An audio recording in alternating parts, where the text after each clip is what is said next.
నువ్వు పేదవాడివి, నీకు తండ్రి లేడు, నీకు పాలు ఎక్కడివిరా అన్నారు.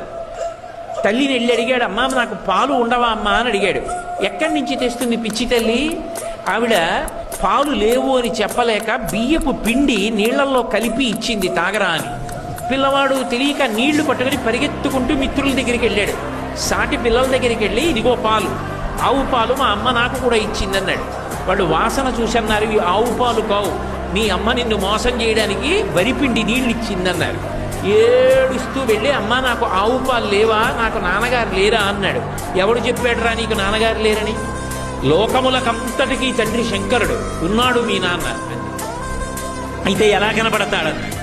వెళ్ళి తపస్సు చేయి, ఆయన కనపడతాడండి. బాలభక్తి. వెళ్ళి పరమశివుడి గురించి తపస్సు చేశాడు. ఉన్నాడు అని నమ్మి తపస్సు చేశాడు, ప్రత్యక్షమయ్యాడు. నీకేం కావాలన్నాడు. పిల్లవాడు పాపం ఏం తెలుసు, నాకు తాగడానికి ఆవు పాలు కావాలన్నాడు. శంకరుడు నవ్వాడు. ఆవు పాలు ఇవ్వనా? నేను దర్శనమిస్తే నీకు ఇవ్వవలసింది కాసిన ఆవు పాల.